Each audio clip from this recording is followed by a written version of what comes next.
Hello, thanks for tuning in. I'm Alexandra, And my name is Phat.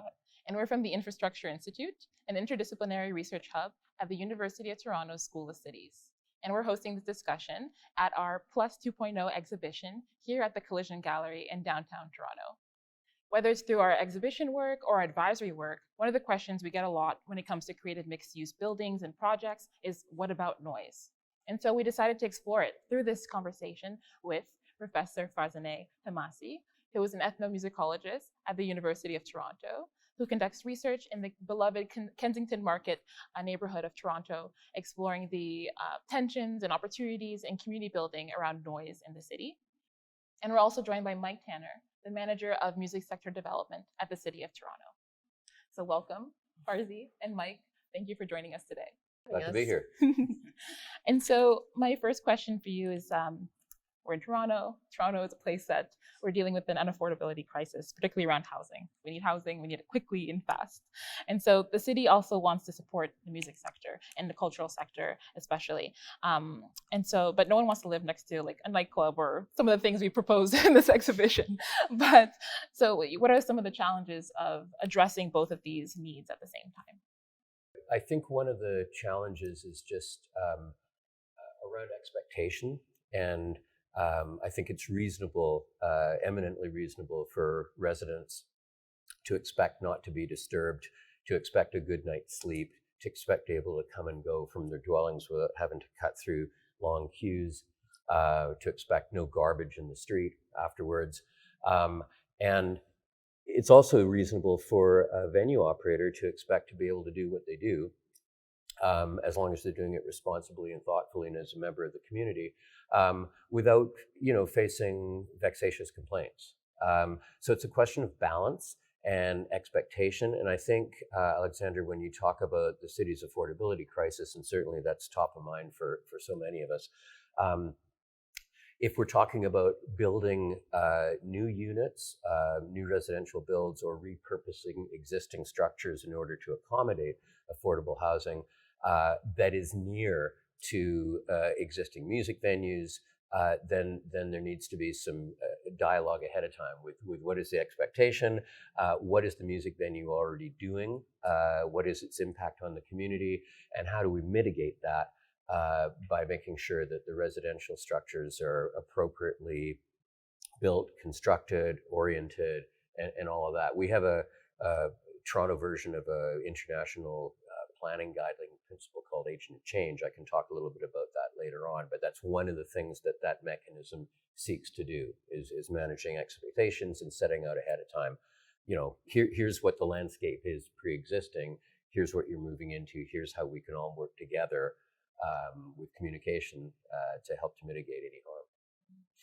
I think too, the word that Mike used twice is one that I think about a lot, and that word is reasonable. What's a reasonable expectation, and who is a reasonable person, and what is that expectation? So the word reasonable person actually appears in the noise bylaw for Toronto, and there's this sort of legal standard of what a reasonable person is. But when you get a lot of reasonable people in the same place, they may still have differences of opinion or needs for the types of environments that make sense for them, for their rest and recuperation, or for their relaxation and recreation, right? These are all the 4 different R's that we have going together in this dense urban environment. So to pick up on another, this is just an inherent issue that we're going to face no matter what the city, as long as you have a lot of different people with different standards and ideas living together and different uses of that same limited amount of space. One point would be, and I imagine we're probably going to broach this subject at some point, would be just the hours of the day or the 24-hour clock. And it used to be that Toronto and most other places around the world operated on a sort of an agrarian times. The sun comes up, everybody's up, sun goes down, everybody goes to bed. And clearly that's not where we are now, and that's certainly not where a lot of European cities are at, and what the expectation is there. So I think partly it's managing that kind of thing as well. A lot of other factors that you would know tons about in your bailiwick would be part of that as well. I think a lot of times the complaints aren't necessarily about music emanating from the venue. It's all the other things that we kind of term associated nightlife activity, which is lineups, which is ride shares dropping off and picking up, which is availability of nighttime transit, which is harm reduction organizations on the ground in the area, and that kind of thing. One thing that we saw during the COVID-19 lockdown was that more people are home more than they used to be, and home offices and looking after their children, and they can't sleep at night, and so these conversations, which were already sometimes quite fraught, are even more fraught now, because you're home all the time, and some things happen down there across the street or in the unit right next to yours that you find problematic. Yeah, absolutely. So, I mean, this is going a little bit off of your initial question, but I think it's related to the idea of how we use space and how we use space when we're living very close together. One of the paradoxes of the COVID-19 period in a lot of the in large Western urban centers was that environmental noise seemed to go down. We went outside, we didn't see anybody in the street, but noise complaints went up, right? because people were home and annoyed, right? Now, that's not true everywhere in terms of the quieting of the environment, right? So I work in Kensington Market and have been observing sound and noise in the environment of the streetscape there. And one of the narratives that people have about that period of time during the lockdown is that people from outside of the neighborhood and from inside the neighborhood started using the street space in a different way. They started congregating in the street space and then creating, using that as their social, right? Their social outlet. We saw that happen in a lot of parks too, right? So one of the nice things I think about the pandemic, and, hopefully it's a little bit in the rearview mirror now, but I mean, I don't want to make any predictions, is that we got to see a sort of real-time experiment in how people used space differently during that time, and how it impacted how we felt about space and how we felt about sharing it with each other and all of the sound that came in together. So all of these questions about what we want to plan for in the future are now have this additional layer of information to them about how we used space differently for this period of time, which I think maybe could impact how we make decisions in the future. But I'm not a planner.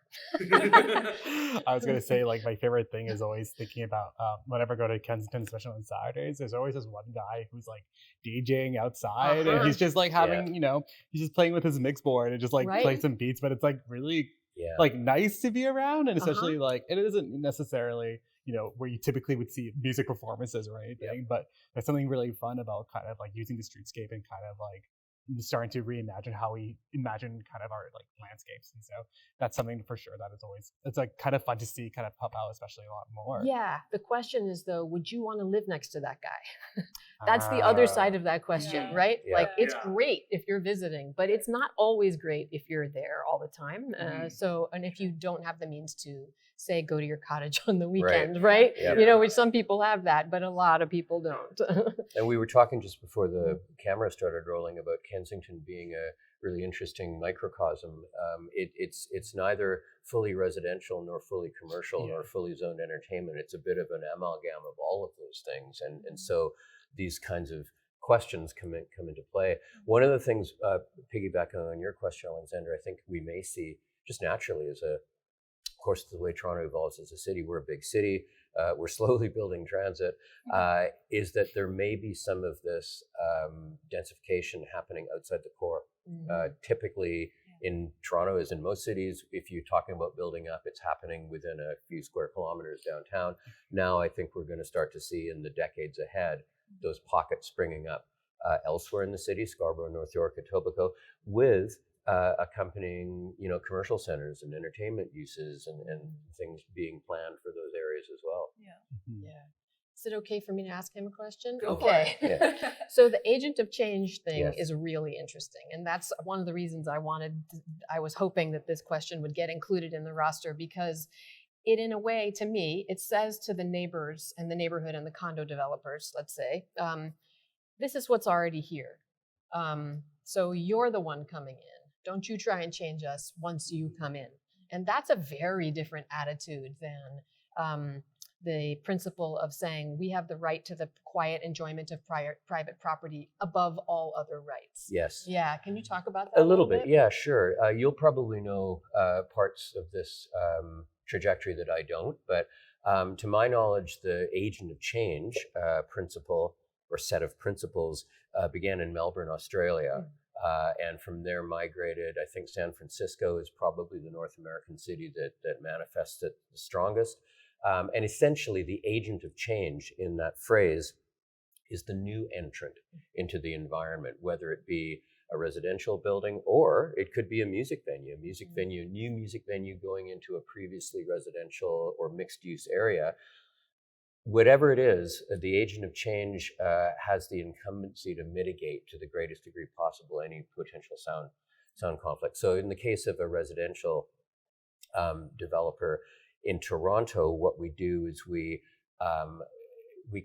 submit comments through the City of Toronto's city planning portal on a site development application, the same way as comments are submitted around tree canopy and wind studies and water and a number of other things that developers need to take into consideration, adjacencies and the like. And our comments will require that a noise study be done, tracking the decibel output of a nearby music venue. And this triggers, by the way, anytime there's a development for residential building within 120 meters of a pre-existing music venue. And we have a map that shows where all of those music venues are, both regular music venues like, the Horseshoe Tavern or the Phoenix or the Linsmore Tavern or 3030 up in the Junction, and irregular spaces. Both regular music venues like the Horseshoe Tavern and the Linsmore and bricks and mortar spaces, and also irregular spaces that aren't used so often.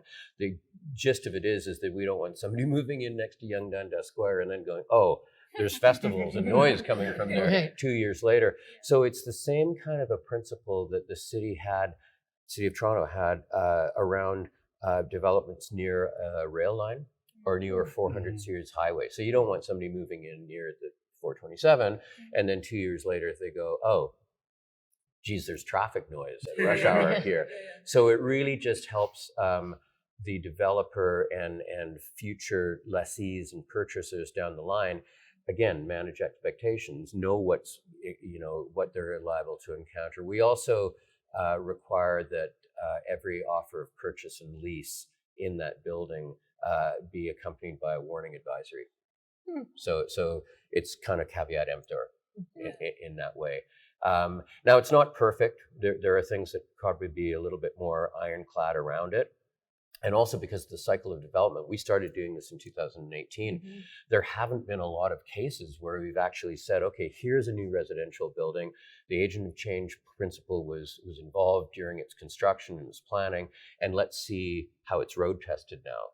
We're maybe just going to start to see some of those buildings being inhabited and seeing if is this put to the test in some way. What it has done is it's really oriented, as you've mentioned, residential developers and the acoustic engineering consultants whom they employ around the fragility of the music ecosystem. I mean, I am on the phone from time to time with developers or acoustic engineers, and when I explain why we're doing what we're doing, the response is almost always, oh yeah, I understand. Okay, yeah. We don't want to see, somebody ostracized or victimized or eliminated because of something they were doing for decades, Right. and just because somebody plopped themselves down nearby. At the same time, we want the residents to enjoy safe, restful sleep, habitation. And to be honest with you, I think these days most residential units in the downtown core are being insulated in a pretty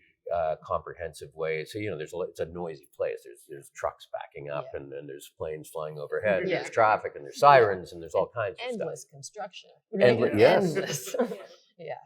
Yeah. So it's an interesting principle. It's something that keeps us busy and also keeps us abreast of where development is occurring in the city. Yeah, and makes them, like you said, be aware of where music is happening in the city, where we know it's happening. Yeah. And then we don't always know where it's going to happen, right? And that's great. That's a great thing about the spontaneity of artistic life, but it's not it can be difficult to live with. Our comments will usually flag as well as just, okay, here's this venue and here's this venue near to your proposed site. And by the way, this venue is an iconic jazz room in the city of Toronto. It is not something that can be instantly replaced. Or this venue has really been important to the LGBTQ+ community, you know, and so we make sure that people understand the sanctity and the fragility again of what the cultural ecosystem is that they're moving in next to. I think that's really interesting, and it kind of reminds me there. A few years ago, there was a building going up near me, and I remember walking by as they had put up those like construction materials. They put a huge sign being like, as a warning to people moving into the building, being like, the school capacity around you is like is full. So like if you're moving here, just so you know, your kids aren't going to go anywhere in this neighborhood. So good luck. But it was interesting, you know, that warning signal. But going back to what you're talking about, the agents of change, I think that's kind of interesting because we're talking about this in the context of like, let's say established music venues, but I also think about it in the context of like neighborhoods with like cultural activities that are already current. I remember a few years back, I had read this article about, I think somewhere in New York, somewhere in a like historically Black community that they had like a legacy of like hosting just like barbecues, normal barbecues with events. And obviously there's kids running around, you know, playing and screaming and eating food and whatnot. And then it was a neighborhood that had been gentrified. That was the purpose of the article, was looking at gentrification, particularly green gentrification and the results of that. But anyway, a new building had come up with more affluent residents. And unfortunately, the new residents who came in, the block party. They didn't like the block party. They called the police on them. And obviously calling the police in a racialized neighborhood has its implications. But also there's those tensions of being like, we've been doing this for years and, you know, we're not harming anybody. Sure, there's a bit of noise, but it's, you know, it's within the purview of using a park and enjoying a city as it should be. Like, why do you want it to be necessarily quiet all the time? Ultimately, it would be wonderful to see something like Agent of Change become the basis of a dialogue that includes all these kinds of intangible cultural uses, you know, because they're all sacred and fragile to some degree. Yeah. Absolutely. And I mean, I was thinking the exact same thing, that wouldn't Agent of Change been nice during every phase of development and every phase of a gentrification plan or a plan that results in gentrification. What you're talking about reminds me a lot of a campaign in Washington, D.C. called Don't Mute D.C., which was around the significance of go-go music in Washington, D.C. and Maryland. It's huge, right? Huge. But, and again, a historically African-American area of the United States with a strong Black middle class, strong Black history in that area, and then changing dramatically in the 1980s, 90s, displacement of Black people, and also tons of noise complaints, right? Tons and tons of noise complaints about these venues and record stores that had been there for many, many years. So this Don't Mute DC campaign that came out a couple of years ago, it's run by a professor, or the participation is coming from people in the neighborhood and also from a professor who's written a great book called Go Live. I'll get you the citation later. We read it in my class this past year. It's a great book. They've done a lot of media and a lot of campaigns about the importance of this music to their neighborhood, to the sense of history, to the ability of African American people to have space in the place, right? And it's not just the nice thing, and the sort of sometimes really frustrating thing about music is that it isn't just, you can't draw a line around it, right? It's like the DJ you were talking about in Kensington Market. That DJ is not just playing for the physical space that they occupy. It's this, right? It's going out. And that was crucial to that. So you're touching on something really important. I think there's some interesting conversations to be had about genres of music and the impact that they have on the surrounding population and just what that music needs and characteristically does in order to be true to itself, you know, and I think traditionally, you know, people don't mind a little bit of arts and culture, especially if it's kind of quiet and it wraps up at a reasonable time. And I would be the same way. I mean, I wouldn't want, you know, a pounding, pulsating, bottom heavy, you know, 500 kilohertz nightclub on my doorstep. But those things need to exist somewhere. And those genres of music, whether it be hip hop, electronic dance music, other kinds of things that are sonically a little bit more vibrant. You know, it's not chamber music. And so it's interesting to consider in a city where is an appropriate spot for those things to happen. And if they're already happening, how do you scope residential development around those things that are already a linchpin of the community? Yeah, and I mean, we're talking about genre and we're also talking about race, right? These things often go together. And when we're talking about gentrification, especially in the US, the discourse around gentrification is that it's racialized dispossession. It's not necessarily exactly the same everywhere. And in Toronto, I think that the dynamics can be a little bit different depending on the neighborhood. And again, I'm thinking about Kensington Market, where there are working class white people who are being displaced. It's not only, right, it's not only a racialized population that's being displaced. But then when we think about the music that gets targeted, right, for complaints, we also have to think about race in relation to those genres and to the people who are imagined to be listening to it also. Yeah. I have a story about I was in a kind of wealthy area of Etobicoke recently for a friend's wedding. It was a mixed Italian and Iranian wedding. And we cranked it up to 11, right? And it's like real loud, real loud in this fancy neighborhood. And so, people are standing outside smoking in their fancy clothes and everything. And there's all these people, none of them Italian or Iranian, right. Walking by slowly, looking at us and being like, what is happening? And then actually coming up and saying, is this going to end soon? I'm like, yeah, it'll end at 11. What's happening in there? And it's like, so when we think about comfort, right? We think about comfort and being able to enjoy your property and your neighborhood. Being able to sleep at night is one thing, but what about cultural comfort too? Like that sound was not just optional. It was important. Yeah. It was vital to the celebration of that event. If it hadn't been loud, it wouldn't have been a party. You know what I mean? Yeah. And so I don't have an answer to it. It just is that cultural stuff is really important. Part of the you raise a really interesting point here. I think part of this conversation around the impact of noise on surrounding residents has to do with how regularly and how incessantly is this happening. If it's occasional, if it's a few times a year, if it's a weekend, if it's a one-off, my sense is that most residents are good with it. If it happens all the time so that people are really literally going out of their heads, then I think that's when you start seeing complaints go through, and then the complaints sort of branching off into phoning the counselor's office, phoning the police, phoning municipal licensing and standards directly, phoning the media. And then I can see where, real kind of involved mitigation has to occur. Yeah, and that's a tough one. What do you do? So then it's like community mediation, interpersonal discussions. So in Kensington Market, I've seen all of those. Right. We've had meetings with the counselor. There's been people calling the bylaw officers repeatedly on a certain business, people inviting the bylaw officers to come and them being willing to discuss with us, what do they do? What don't they do? It's tough. And so much of this, as we're saying, that I'm aware of anyway, and again, before we started the tape rolling, I made the point that our noise bylaw is overseen by a division of the city called Municipal Licensing and Standards, MLS for short.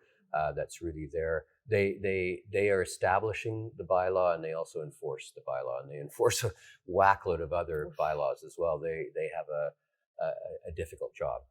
All of the bylaw enforcement across huge plethora of different bylaws is MLS's purview.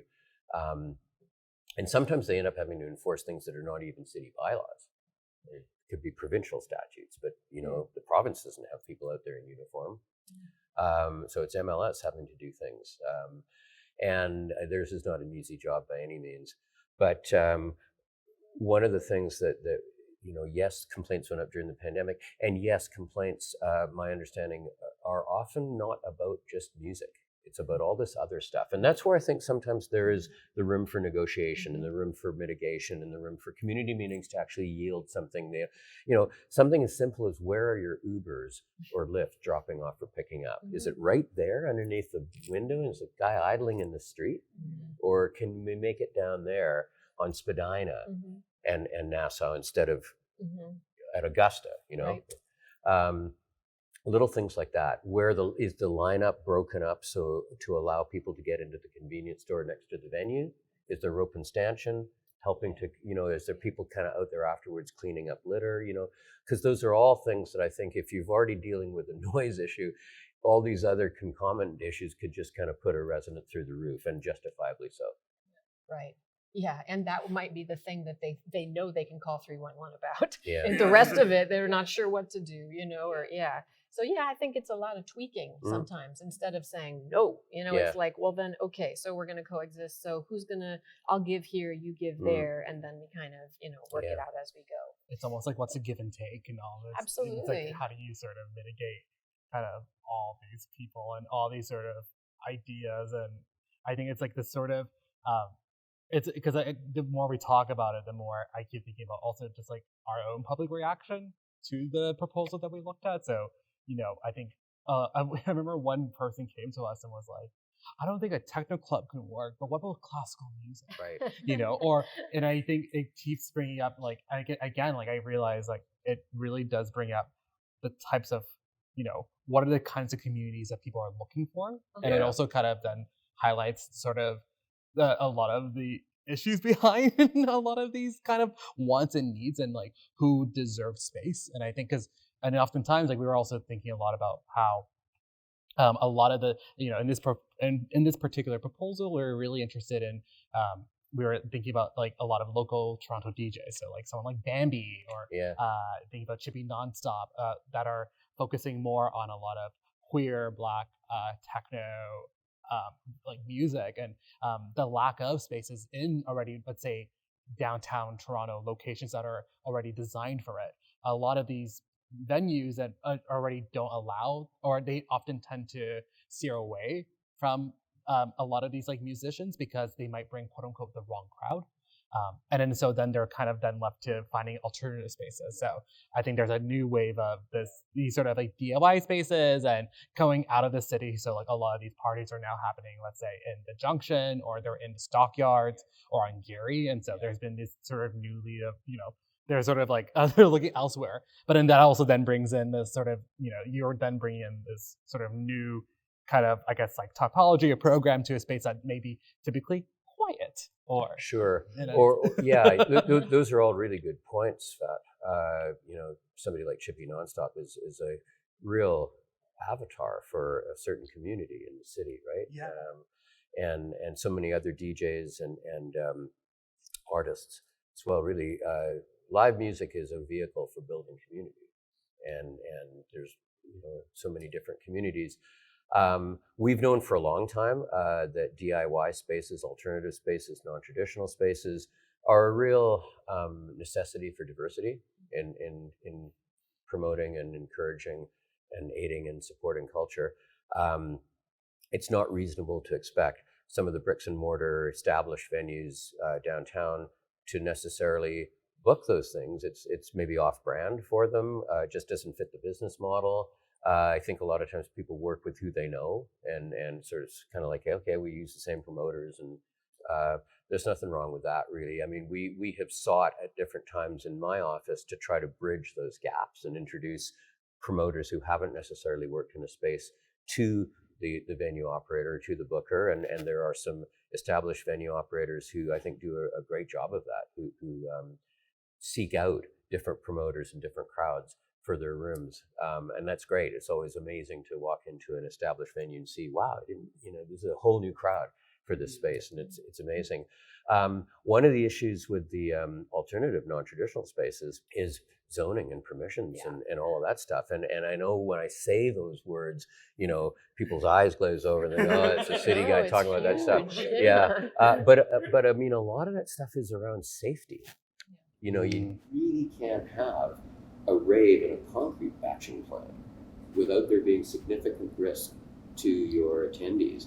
Most DIY operators that we know of care so much about the experience of their attendees, of their artists, or of their whole community, right? And they wouldn't go into that concrete batching plant, but they may want to try, like a t-shirt printing factory or something. Problem is, the t-shirt printing factory isn't zoned for assembly occupancy for entertainment use. So if there is a risk that that venue and that event could get shut down if the proper permits haven't been obtained. A lot of the experienced operators will go through that process and they'll say, okay, we're going to do a whole season here, and we'll go through the necessary machinations to legitimize it. And then you see some really cool things happening. We could almost see, I think, worldwide, you know a lot about this, after the 2016 fire at Ghost Ship, a real chill on the use of alternative spaces and a real enthusiasm around enforcement. And part of that was just around safety. Nobody wants a fire and people burning on wooden pallets on the second floor because they're living there as well. Yeah. It's tricky. It is tricky. We are currently, partly as a result of these things that you're talking about, busily looking, along with our partners in corporate real estate management and Create-TO, who jointly sort of oversee the city's real estate portfolio, looking for city-owned space that could be used by creative, not-for-profit, DIY, music and arts organizations. We have a living, breathing example of that with It's Okay Community Arts at 468 Queen West. That's a city-owned building. It's the first time that we've done that. And Saeed Yassin and Chris Wilson are doing an amazing job of making that a vibrant linchpin for the community, for communities. And we really applaud what they've been doing. And we're hoping that that can serve as a template, that we can find other city-owned spaces elsewhere and do the appropriate work with remediation of the space, with zoning permissions, with making sure that it's not in a place where, somebody living next door is going to be, because in that case, they'd be the agent of change. Right. But that's a thing that we would like to replicate, and we would do that, obviously keeping some of the things that your first question 40 minutes ago was about. I think this is such a cool thing, the city interest in DIY spaces, or if we don't want to call them DIY spaces, we're going to call them alternative spaces, because the established music venues, they have to pay the bills in order to survive. It's hard for them to take a risk. Right? It's hard for them to lose the funds on a night because they've taken a chance on an audience and on an artist that they don't know well. But this leads to conservatism and replication of the same thing, right? And this thing of people know each other, and then so they just keep doing the same thing over and over again means that there's not a lot of space, literally and figuratively, for new people. Yep. David Perlman, who runs the Whole Note magazine and lives in Kensington, is one of my favorite people to talk to, says that musicians are like raccoons in the city. They'll find a place, and they'll just take up residency, and if the conditions probably are right. Probably a 3-kilometer radius, just like the raccoon too. Exactly. It's like, That's also one of the reasons that some folks I know aren't super keen on doing all ages shows. We all think, man, it'd be great. There'd be more all ages shows, right? Because what better thing to introduce like 13, 14, 15-year-olds to live music, right? You do an all ages show, you're not selling anything at the bar. Yeah, that's the problem. But you might be selling some other stuff, which is the other issue, right? So, yeah, there's some risks inherent, financial and otherwise, in doing all ages shows. So, I applaud those venue operators who do them from time to time. Yeah. You have to up the ticket price or figure out other ways, sponsors, to make the revenue stream work. Something I wanted to ask was, do you see models of municipal sound, noise, music bylaw, and management from elsewhere in Canada or the world that you think might work better in Toronto? No. No. But I am thinking, and maybe you know more about this than I do, I am thinking about places I'm thinking about Berlin, where techno music is part of the city's fabric. It's been recognized as an important driver of tourism, techno tourism, and that it has to be literally built into the fabric of the city. And so this isn't a noise bylaw thing, but I think that I'm right about this, that there is some provision for soundproofing some of the clubs, so that there's the expectation and the planning for noise in order to prevent the need to call the bylaw officer, right? It's kind of like, how do you get ahead of that? And I'm thinking of Mike Shepard, who owns a couple of more than a couple of places in Kensington Market, who took the additional step to soundproof Handlebar, which is a bar down on Lower Augusta, in part because he knows the neighbors and he knows the neighborhood, and he knows that the sound previously annoyed them and will annoy them, and that the music isn't going anywhere. And so providing like a grant, so this is not about bylaws, but this is about things the city could do besides more laws, right? Saying, okay, music is important to us. Here's a fund, here's a fund where you can apply to put in some noise mitigating, do some noise mitigation in your establishment, so that we can try and get that balance a little bit better between the needs of all of the parties involved. Would be a proactive way of dealing with this, rather than the bylaw, which is punitive and can be punitive, and also is super hard to enforce. Yeah. Like, you can't call a bylaw officer and they show up with their noise, meter, and then they give you a fine. It has to be unreasonable, repetitive. It has to be for a certain period of time. It has to be from a point of reception. There's all these conditions. It needs to be documented. There, it's not a. So bylaws are a necessary tool, right? It seemed necessary. We need laws to some kind of regulatory framework to govern daily life and the small infractions and overstepping and so on, so that people can cooperate. But the reason that bylaws don't work on noise is because the problems are always going to be there. Also, the reasonable person standard that we talked about a little bit at the beginning of the conversation doesn't account for things like not just cultural diversity or personal taste, but let's take a mental health condition that is exacerbated by noise or sound, or certain types of sound, or a different type of health condition that is exacerbated by particular types of sound. So that's a long and negative answer to your question about bylaws. Those are all really good points. I would agree. I think some of the more proactive civic moves have been taken less around bylaw enforcement or bylaw creation, and more about thinking about zoning and location of certain things. I mean, some cities have got entertainment districts. Toronto experimented with that back in the day, and to some degree, it was effective in keeping some of the uses separate, but then it had some unintended consequences as well, and we don't have that anymore. But some cities, for example, in Europe, have these zones in these areas where not a lot of people live, and they are where tourists will go in this city or that.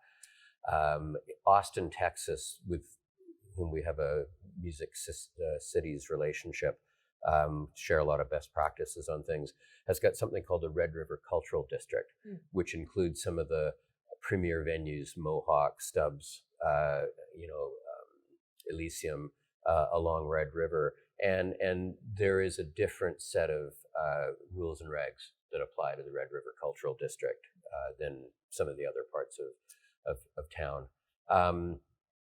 We just, as you may know, in 2019, our municipal licensing and standards folks did an extensive consultation process with a whole bunch of different groups of stakeholders, and revamped the noise bylaw for the City of Toronto. It had been in existence for nigh on 20 years before that, I think, and so it needed a refresh and a dust off, and they looked at all kinds of different noise, amplified sound, of course, being one, but motorcycles, garden equipment, leaf blowers, construction noise, concrete pour, that all kinds of things.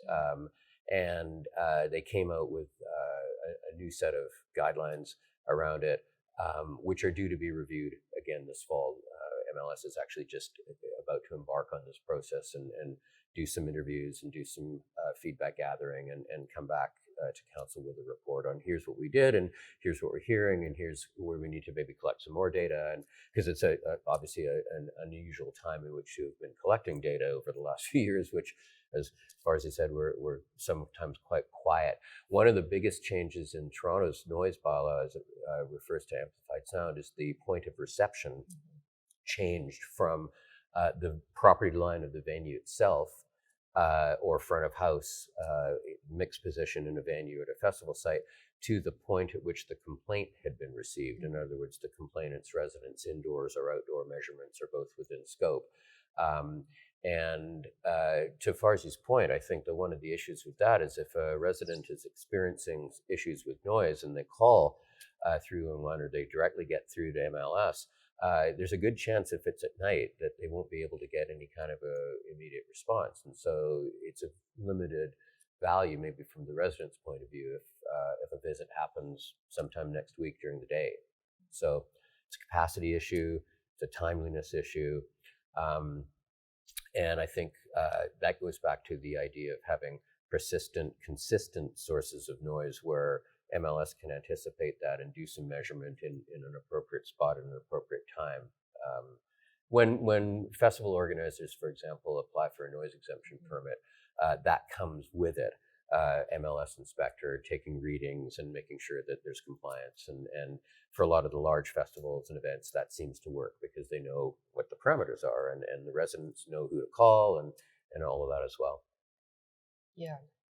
The issue of festivals, I think, is really important. So sort of the entertainment district might be thought of as like a permanent festival in a sense, where it doesn't have necessarily a noise exemption. It would be interesting if it actually had a noise exemption or some kind of different standard within that area. But the festival and the noise exemption permit that comes with it is also interesting. So I think that is 80 decibels from point of reception, and then regular is 65, maybe 85. I think it's 85 dB. Yeah. dBA. Yeah, and there's always a time that it's supposed to end and so on. Part of the research I've been doing in Kensington Market has been around the Pedestrian Sundays Street Festival, right? So that's a period of time, for people who don't know, where the last Sunday of every month from May to October, a section of streets are blocked off through traffic, except for necessary, deliveries, that kind of thing. And the streets are taken over by people, vendors, musicians, entertainment, and so on. That happens 6 times. Right, so it's not just a one-time festival. So what has happened with MLS is that MLS has come for the first one and done a sort of spot check, and then they just don't come anymore because they have a lot of things to do, right? They have a lot of things to do, and this is ongoing and considered. So what has been interesting to observe and really difficult for the festival organizers as well as for the people who live there is to keep a handle on the sound as it's happening. Then we get to the question of, well, if the bylaw officer isn't there, who's going to enforce the bylaw? Is it like, I'm going to make a citizen's arrest around the sound, which then is a very conflictual situation. Yeah. It really doesn't work. Yeah. And so this has been a conversation in the community, and I imagine it happens in other communities as well, where it's like, we want to be a welcoming community. We love music. We love sound here. We love the diversity and vibrancy that comes with these festivals, but it's getting to be too much. So what do? Whose sets of principles gets to, whose overrides whose for the time period, right? And then how do we, for instance, so one issue that they have is, how do we show that the festival is wrapping up? And so what the organizers have done really smartly, I think, is to make a ton of noise at the end of the festival. They have a drum procession usually, right? That guides everybody to one end of the neighborhood. It alternates which neighborhood each festival. And then they have a sort of a closing party where people can kind of go. Now, they're doing a great job sort of Pied Piper leading everybody that direction, but not everybody listens, right? Not everybody decides that it's time to wrap up the DJ booth. So, you can't, I feel like all of my answers are ending like, it's complicated. Yeah, but that's a humanities person. That's why we're here discussing this, I guess. I'll add to what Farzaneh said by adding that I don't think, in my knowledge, any jurisdiction in the world has got this right, because it's such a complicated situation. I do know that almost every other jurisdiction that I've ever spoken to, and I'm in touch, I'm sort of a loose network of people who do some version of what I do. They're all, like, we get together or online or in person, everybody's dealing with development and conflicts around sound and noise, and cultural sector being priced out, that kind of stuff, right? And it's all the same, and some people are trying some innovative things, zoning, etc. Some people live in areas where the expectations are a little bit different, but nobody seems to have really nailed it. And I think we're all waiting with bated breath for something. Oh, that's that. Okay, well, we did bring it. One thing I will say is that in Toronto, we have a lot of actually institutionalized networks of things. Like we have BIAs. There's 82 BIAs around the city. And BIAs are great because they really understand the local landscape and the balance that's necessary between retail, merchants, entertainment, restaurants, and residents in the local community. They are real conduits into what's happening on the ground in different parts of the city. We also have a lot of residents associations, and I would say the same thing about them. The residents associations really know their communities. For the most part, they encourage vibrancy and activity and diversity. They just also want to make sure that the residents' needs are being protected. And I do think that there's opportunities for probably greater collusion and communication between RAs, residents associations, BIAs, and cultural entrepreneurs in different parts of the city. It's one of the things that we are hoping that will come from our most recent foray into sort of how does the city support its night economy. So this is a great point. Night economy. Yeah. Right? It raises all kinds of questions. You see all sorts of images in your mind. But this is the thing about live music, right? Is that a lot of it takes place at night. Yeah. And so having, I know Mike can say a lot about this, but I think this is one of the issues around music as opposed to something like construction, which is only supposed to happen during the day, right? And it's very, very loud, but it has a stopping point. It also not necessarily happening on the weekends. Is that the nightlife aspect, who governs the night, has been a huge question, and it's been basically beat cops, right? I mean, that's who's been governing the night, and like bouncers, right? So or maybe mental health workers or street support staff, right? Like occasionally, if you're lucky. Right, or at any rate, is Toronto going to get a night mayor? This is a thing, right? So we've had since late 2018. At that time, Councillor Michael Thompson, who at that point was a deputy mayor, was appointed the Night Economy Ambassador. Okay. And more recently, Councillor Paul Ainsley, also from up in Scarborough, is the Night Economy Champion. These roles, the semantics around them changed a little bit. And in both cases, Toronto chose to have a member of council be that representative because we believed, and still believe to a great degree, that a lot of what the city's role in supporting the night economy is about laying the groundwork with rules and regulations and a framework and a support for the private sector to go off and do what the private sector does. A number of other cities, including Amsterdam, which had the first night mayor in the person of Mirek Milan, were not actually fully fledged, fully minted city officials. They were maybe perhaps representatives of a hospitality association or kind of a hybrid thing.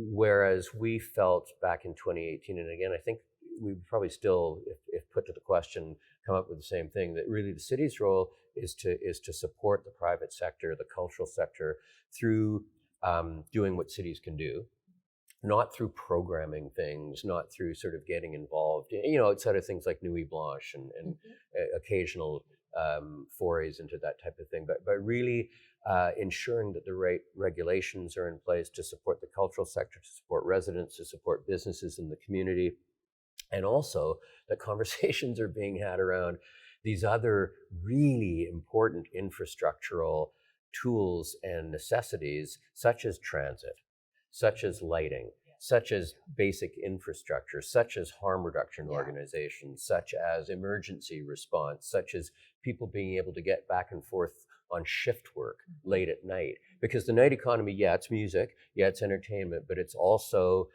gyms, 24-hour gyms, late night restaurants, grocery stores, all that kind of thing. And the people who work in those places, people getting to the airport, baggage handling shift starts at 4 a.m. How are they going to get there? Are they waiting there a long time for transit? All of that. So in some ways, there couldn't be a better time to be having these conversations, because I think we're all talking about some of those kind of civic agency affiliated supports and real essential building blocks. You can't really have a safe, accessible, vibrant night economy without allowing some sort of a conversation for how are people getting to and from the restaurant or the bar or the retail outlet, and what happens if something goes wrong, and who is in charge of it, right? Right. Yeah. I think that's an important point. I just came back like literally a few days ago from Athens, and if you've ever been, or I guess Georgia or Greece? Oh, Greece. Good point. Yeah. I've been to Athens, New York, though, funnily enough, as well. So a few of them. But anyway, Athens, I guess the original. But yeah, and that was one thing I was thinking about, like that's a city that's very oriented towards the night. Because it's so hot during the day. That's pretty jumping, eh? Yeah. It's so hot, so you're out there in the evening is when you can finally breathe. But also that's just the way things are oriented. Like me and my younger sister would go out and get ice cream like at midnight because we can. And I'm like, I feel like I have a scoop. Let's go. But it's interesting to think about a city that's oriented towards. I think we talk about, or at least to my ears, when you think night economy, you think of these, I guess, quote unquote fancier things. You think about live music. You think about traditional or like official like cultural venues, but there's also these, like you mentioned, these intangibles places, but also like these other support systems that help to make the night economy actually like work. So like restaurants, it is an ice cream shop. It is like When you were there with your sister, did you guys feel safe walking out at night? That was the funny part. It's like walking around. So it was late at night. We were walking through. It was mainly a residential neighborhood, but funnily enough, it is very creative mixed use because, we can talk about creative mixed use is very much more of a novelty, let's say, here in Toronto, but in other areas of the world, it's like the norm. So that's a place where it's very much the norm. So you're walking through and the cafes are full of, funnily enough, not just young people like me and my sister, but literally like old people are there all day sipping coffee and having conversations, playing tavli or bagamon, whatever you want to call it, on the streets as you're walking through. So it felt very comfortable. And even when we got to the ice cream shop, like you had whole families who were sitting there and eating ice cream and then going and coming and going throughout the evening. But it's interesting to think of a city that's oriented towards that safety aspect, but because it is so animated with so many different people, you feel that sense of comfort of being like, okay, I'm just gonna go and come back. But also I think another interesting thing is that's a bit different. Like we have like 7-Eleven here, which I guess is the same idea of having this night kind of like kiosk. But in Athens, you actually have these like actual kiosks where you can get that are 24/7 quite often, where you can get drinks, you can get ice cream, you can get magazines that are there. So the city, the certain pockets of the city are always inhabited. There's always like a light. There's always somebody that if you really felt in danger, you could talk to. I have a follow-up question, and it's interesting to hear you say that. I think we've always known in our hearts and in studies and lots of research and focus groups that vibrancy and lots of people out on the street and cafes and restaurants stuff engenders safety, a feeling of safety, right? And it's the isolated, quiet, dark block where we're kind of. But when you were there, walking around in these vibrant areas late at night, I wonder what how did you think, are people sleeping here also? Like, is it possible for these things to coexist? Like a lot of things we've been talking about here. Yeah, exactly. Yeah, I guess if we're going back to the core question, I guess what you're getting at is about the noise levels at the time is, they were pretty like moderate. And I guess that's a point of it. And that's something else I wanted to talk about. And I think you brought it up at one point. Like, I think a part of like mitigating for noise there's one part in bylaws and like cities and like all these like structures and regulatory things that are put in place to make it happen, but there's also a bit of like a social or a civic contract, social contract between, you mentioned the handlebar and how they the owner decided to put in soundproofing, being like, I know these neighbors, these are my friends, and like I don't want to anger the people around me. So I'm gonna do some things to try and mitigate, understanding that like I still need to, run my business. People still love music, they're still gonna come, but it doesn't mean people have to suffer. For the sake of having these enjoyment, we can balance, we can coexist in different ways. And what you were talking about the residents associations and BIAs and music people in the music workers, about who's in the room having these conversations about like how are we going to like coexist in these spaces, and that's really important. So I think there's that also, the understanding that like, yes, have your music and go and eat your ice cream and sit in your cafes, but also if it's late, I might want to pull the garage door shut. Exactly. At 11 o'clock. You mentioned a while back, Phat, you mentioned Geary Avenue. Well, Geary was a bit of a metaphor for, as you know, of development and change in the way a former, largely small I industrial street could become a cultural hub of sorts. And with respect to good neighbor policies, I know the former operator of Geary Lane, 360 Geary down the far west side of it, when they had events there, would have volunteers when the event ended all the way down Geary to Dufferin, making sure that people, when they left, weren't, going and peeing on somebody's front lawn or hanging around. Just say, okay, the event's over, let's get yourself to the bus or the subway and done, right? And that was just a really good proactive thing that a venue operator could do to ensure, harmonious relationships in the community. Yeah, I think that's such a good point, and it emphasizes that all of these activities take place in physical spaces and in communities, or ideally they take place in communities. Sometimes cities can feel anonymous, like you don't know anybody, nobody cares, doesn't matter what you do because you're just passing through, or sort of the dark side, the flip side of having the right to the city. We think of that as like the city should be accessible and open to everyone. But then if we all have the right to it, then we can all just throw our garbage on the ground too, right? Like we all have that. And for me, this really connects to affordability and and sustainability of cultures and spaces too. You only get to know your neighbors if you can be there, if you can stay, and if you can have the opportunity, and if people expect that you're going to be able to stay, right? There's these certain corners, these certain businesses, storefronts where the business is only going to last 2 weeks, and there's some that seem cursed in that way, right? That they just turn over again and again. You know what it is, but you have that expectation. But and so that would be the negative side of it. The positive side of that is, okay, we're welcoming this new business into our community. We want them to thrive. We want this to work out for them. So we're going to go and we're going to visit them. We're going to, the BIA is going to welcome them. The residents are going to go and patronize the business, for instance. And the business owner in turn has a more of an interest in getting to know their neighbors because they have the expectation of entering a community rather than just sort of squatting there until the next best thing happens. If things are crazy expensive, if your landlord can get rid of your lease really easily, whether you're a tenant, residential tenant or a commercial tenant, if you have that expectation of precarity all the time, it really is harmful, or it is a preventative. And that's an obvious statement, but it has material impacts on on the kinds of relationships that make the kind of coexistence that we're really hoping for possible, right? So you need to be able to be someplace.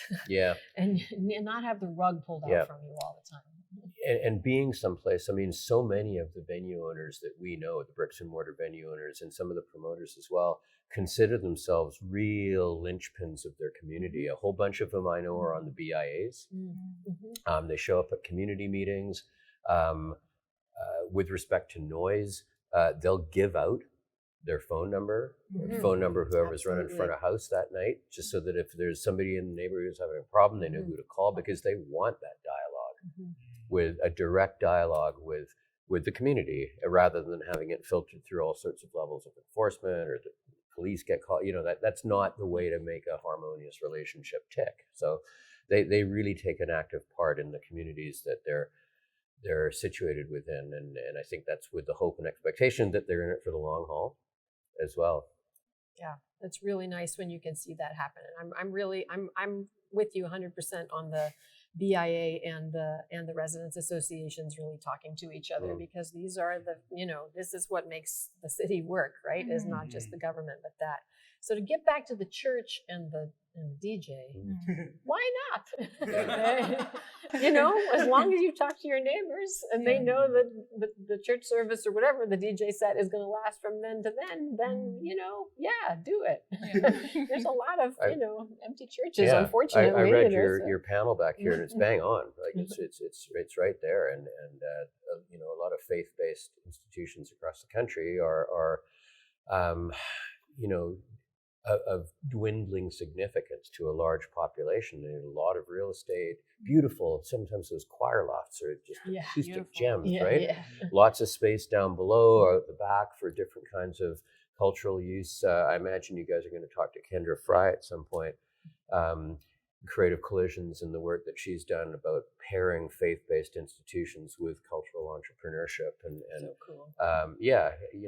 Helping to ensure that those places and spaces are used and continue to be, important to the communities in which they sit. But yes, why not, right? It's just a space. Yeah, it's a space and it's available. I know, and we were saying like the biggest thing was like, especially with that, was like we were just like, it also came from like just like looking on Kijiji ads, and then you would just see a lot of these faith-based spaces just like renting out their basements. Yeah. Or they're just like, hey, we have this space, like come rent it out. Yeah. And so I think it's already happening, and it's like really interesting to see kind of like almost like a new sort of side of like what can actually happen in these spaces and how can we start looking at reimagining them. And I think that that's something that you pointed on, and maybe this is a great way to end is, I think from our last conversation actually with Chris, we talked a lot about care and like the ideas of like empathy and kind of understanding sort of like the care that you have for your neighbors. And honestly, like just sometimes like, like I think we were talking a lot about like sometimes we feel kind of, when we don't know our neighbors or when we don't know what's around us, we can feel a little bit like hostile, or we might feel not so welcomed. And in this idea of like just like getting to know or getting to talk to somebody just to be like, hey, like what's up? Like, here's my number. Like we can chat if you have any problems. And something I kind of want to end on is sort of, we talked a lot about like having this sort of BA and like these like organizations kind of come together. And I would like to ask for you two, if you were in a room with them, so like let's say for whatever, this imaginary BIA and this imaginary residents team and maybe this culture sector, if you were able to be in a room with them and you can give them 1 point or one sort of 1 point of knowledge or 1 point of advice, what's something that you would love to tell them? I'd probably start with a question. And the question would be, what to both of you, embodies community, the best community, and how do we get there? And if there were a point that I was trying to imagine or make, I think it would perhaps, with luck, grow out of the answer to that question and see the parallels and the similarities, the points of commonality between what those two answers might be. I think a lot of times they are similar. And I think you could probably throw a live music venue owner in there as well and a promoter, and you'd still find a lot of commonality. And I think there would be touchstones around bringing people together, vibrancy, a place for young people, diversity, safety, accessibility, and say, okay, well, those are all things that we all want. And again, you mentioned this point earlier, where are the negotiables and how do we come together on that? I would also sort of, I think, sitting in the role that I sit in, I would like, the city sometimes isn't that great at talking about what we're doing in service and support of different things and different initiatives and different groups of people. And I would probably want to say, well, did you know that there's this? And did you know that there's that? And here's a little website link I can give you. So there's all sorts of little pockets of information that the city does and has that are not necessarily propounded and put out into the community as as well as they could be. So I would probably have a little bit of a reading list or a list of links for resources that are out there. How about you? Well, I'm in the lucky position of not having to imagine that. And I'm also in the lucky position of having the privilege to get to know people on the business improvement area and the variety of residents associations in Kensington Market. So I officially partner in my research with the Kensington Business, the BIA, and also have been in touch a lot with several different residents associations. So Friends of Kensington Market, Kensington Market Action Committee, and the Bellevue Square Residents Association. And so, among others, right? There's a very active community. And I have been so inspired by seeing people overcome some of their strong differences, and in some cases, years of strong differences, and even open conflict, to find those points of commonality, just as Mike was saying, in their shared love and care for Kensington Market, their neighborhood, and what it means. So most recently, I saw that in sort of collective organizing around opposing aspects of the Kensington Safe Streets program that was part of the City of Toronto's Department of Transportation plan to pedestrianize the neighborhood. And really some great things about that plan, but some issues that people in the community had with it had to do with what pedestrianization might do for potentially turning the neighborhood into something like an entertainment district, and being difficult for especially raw food sellers to get their product in. You know, there's not back alleyways that you can park a truck in. They're very narrow, right? So it might work someplace else, it's not going to work there. To see people really even talk to each other about these about where they could work together, and to consciously decide to put their differences aside for the time being in order to come together has been really inspiring. And so I think there is talk in the neighborhood about creating yet another organization that would involve both the businesses and the residents in one organization. It might work particularly well in Kensington because of the physical integration of these aspects of the neighborhood together. But whether or not that happens, the conversations are now happening in a new way. They have been happening in the past, but they're happening in a new way. And I think that identification of here's what we want together, and we know there's things that separate us, but let's focus on what we want together and work together for that is it's really powerful. Thank you so much. Thank you. I guess, first of all, thank you so much, Farzi, and to Mike for your time and also for all your insights and for all your knowledge. I'm going to be blasting techno music now. Yeah. There you go. I'm just feeling there's a great sound speaker in this gallery that we're just going to pump some music. But thank you again so much to Quadreel for hosting us at the Collision Gallery here in downtown Toronto.